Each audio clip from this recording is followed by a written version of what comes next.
কোরআন বলছে শুনুন, আল্লাহ রাব্বুল আলামিন পবিত্র কালামুল্লাহ শরীফের মধ্যে করে দিলেন বর্ণনা। আবার আল্লাহ পাক আল্লাহ তাআলা বান্দা বান্দীদেরকে ডেকে বলে, দুনিয়ার বান্দা বান্দিরা তোমরা শুনে রেখে দাও, ওয়ালা তাহিনু ওয়ালা তাহজানু ওয়া আনতুমুল আ'লাউনা ইন কুনতুম মুমিনিন। পৃথিবীর জমিনে মুসলমান তোমাদের কোনো ভয় থাকবে না। ও মুসলমান, পৃথিবীর জমিনে তোমাদের কোনো টেনশন থাকবে না। পৃথিবীর জমিনে তোমরা কোনো কম্পিত হবে না। আল্লাহর কোরআনকে জিজ্ঞেস করা হলো কালামুল্লাহ। আজকে সারা পৃথিবীর বুকে মুসলমানগুলোকে বেঈমানরা ধরে ধরে মারে। চীনের বুকে মুসলমানরা নামাজ পড়তে পারে না, যাই নামাজ খানা রাখতে পারে না, তসবিহ খানা টানতে পারে না, দাড়ি রাখতে পারে না, টুপি পরতে পারে না। তাদেরকে জোর করে জেলখানার মধ্যে গ্রেফতার করে দেওয়া হয়। ও মুসলমান, শুধু তাই নয়, আজকে স্বাধীন একটা রাষ্ট্র হলো ফ্রান্সের জমিনে মুসলমানদের নবীর চিত্রখানাকে অঙ্কন করা হলো, মুসলমানদের নবীর চিত্রখানাকে আঁকা হলো। মুসলমানদের নবীর চিত্রখানাকে আঁকানোর পরে তার নিচে লিখে দেওয়া হলো, এই মানুষটা কখনো আদর্শবান মানুষ হতে পারে না, এই মানুষটার কখনো আদর্শ খানা ভালো না।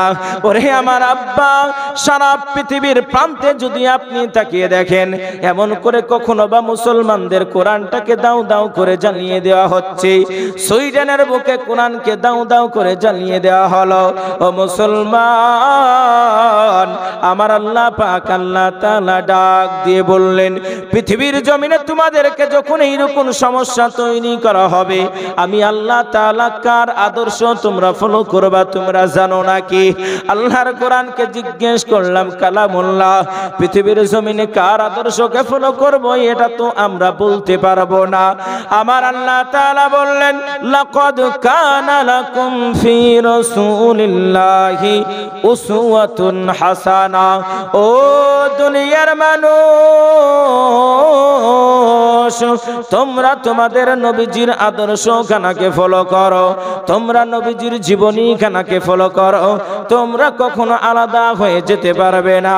নবীর সাহাবারা দুই চোখের পানিটা ছেড়ে দিয়ে কান্না করতে শুরু করলেন। কান্না করতে করতে বলে, হুজুর গো, আমরা তো পূর্ণাঙ্গ রূপে আপনার আদর্শ খানা মেনে চলেছি। ও গো মায়ার নবী, জানিয়ে দেন কেমন করে আপনার নৈকট্য লাভ করা যাবে, কেমন করে আল্লাহর প্রিয় বান্দায় পতিত হওয়া যাবে। আমার আল্লাহ তাআলার নবী ডাক দিয়ে বললেন, নবীর সাহাবা তোমরা শুনে নাও, যখন পৃথিবীর জমিনে ফিতনাখানা জড়ে যাবে, ফাসাদখানা জড়ে যাবে, মানুষের মধ্যে মানুষত্ব থাকবে না, মানুষেরা মারামারি কাটাকাটির মধ্যে নিমজ্জিত হবে, ভাইয়ের সঙ্গে ভাইয়ের মিল থাকবে না, আব্বার সঙ্গে আব্বার মিল থাকবে না, সন্তানের সঙ্গে পিতার মিল থাকবে না। ও মুসলমান, এই রকম অবস্থাতে তোমরা আমি নবী আমার সুন্নাতকে আঁকড়ে ধরো। এমন করে তোমরা আঁকড়ে ধরে থাকবে, নিজের দাঁত দিয়ে আঁকড়ে থাকবে। খবরদার পৃথিবীর কোনো বাতিল যেন তোমাদেরকে নষ্ট না করে। আব্বা জানেরা, সোনার চাঁদ ভাইয়েরা, বিশ্ব নবীর সাহাবারা কেমন করে নবীজির সুন্নাতকে আঁকড়ে ধরেছিলেন, আমি আপনাদেরকে একটা কথা বলতে চাই। ওই বেঈমানের দলেরা মনে মনে ভাবলো, মুহাম্মদের দল বা লস্করকে আমরা চিরতরে মিটে দেব, মুহাম্মদকে দুনিয়ার জমিন থেকে আমরা নাস্তানাবুদ করে দেব। আব্বা জানেরা, সোনা চাঁদ ভাইয়েরা, বেঈমানরা নানান রকম নিপীড়ন করতে শুরু করলো, নির্যাতন করতে শুরু করলো। মক্কার মুসলমানদেরকে ধরে ধরে বেঈমানেরা মারতে শুরু করলো।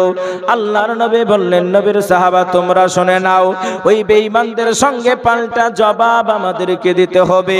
ওরে আমার আব্বা, আল্লাহর নবীর সাহাবারা বলল, হুজুর গো, আমাদের কাছে টাকা নাই, আমাদের কাছে পয়সা নাই, আমাদের কাছে সম্পদ নাই, আমাদের কাছে বাড়ি নাই, আমাদের কাছে গাড়ি নাই, আমাদের কাছে অট্টালিকা নাই গো হুজুর। ওই বেঈমানদের অনেক টাকা, অনেক পয়সা, অনেক সম্পদ। ইয়া রাসূলুল্লাহ, ওই বেঈমানদের সঙ্গে মোকাবিলায় আমরা তো জিততে পারবো না। আল্লাহর নবীজি বললেন, তোমরা শুনে নাও, যদি তোমরা আল্লাহর হয়ে যাও, আল্লাহ রাব্বুল আলামিন তোমাদের উপরে আল্লাহ পাকের গায়েবে মাদাদ দান করবে। একবার মুহাব্বতের সাথে বলা যায় না সুবহানাল্লাহ? নারে তাকবীর! সোনার চাঁদ ভাইয়ের আমার আব্বা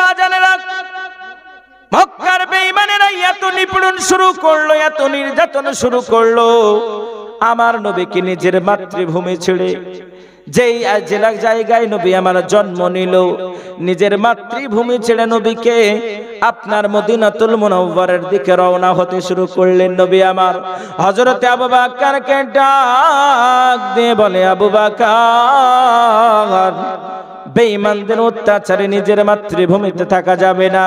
ওরে আবু বকর, আমাদেরকে না জানি কখন মক্কা থেকে মদিনায় হিজরত করতে হবে।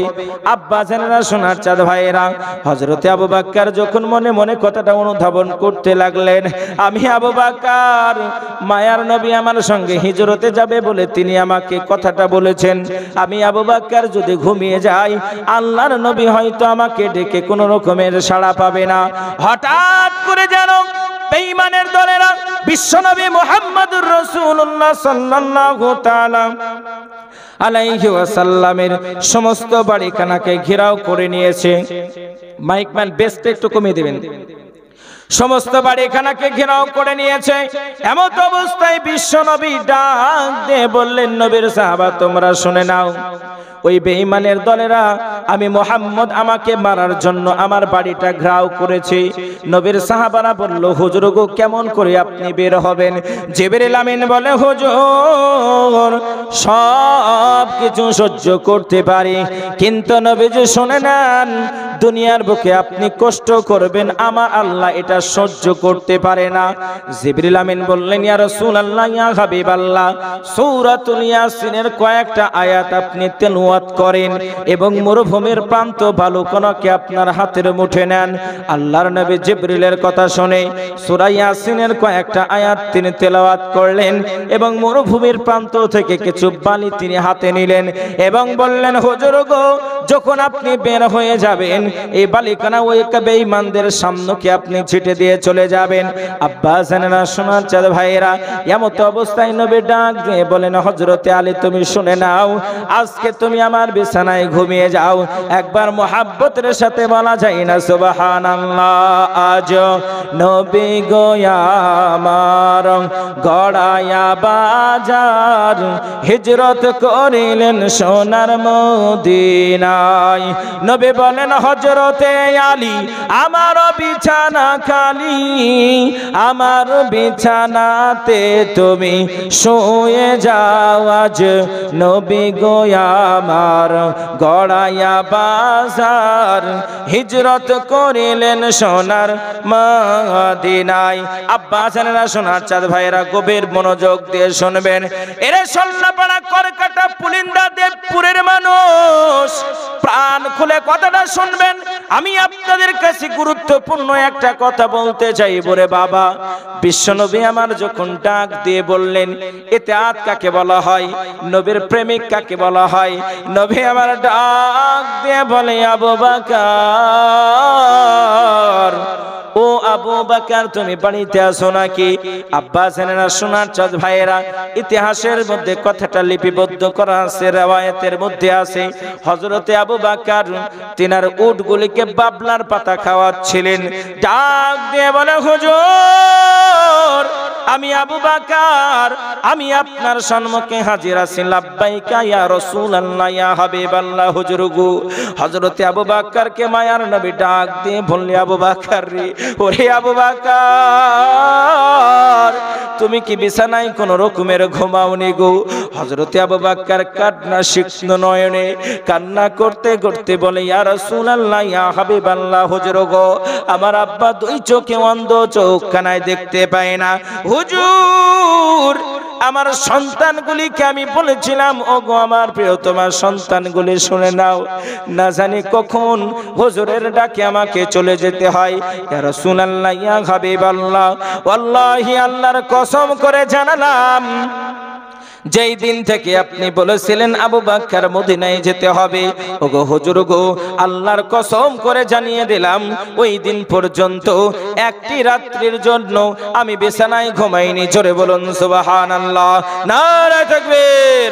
সোনার চাঁদ ভাইরা, আমার আব্বা জানেরা, শুধু তাই নয়, বিশ্বনবী মায়ার নবী ডাক দিয়ে বললেন, নবীর সাহাবারা তোমরা শুনে নাও, জিহাদের ময়দানে রওনা হতে হবে, টাকা নাই পয়সা নাই। আমার আব্বা সবাই সকলের বাড়ির মধ্যে চলে গেলেন।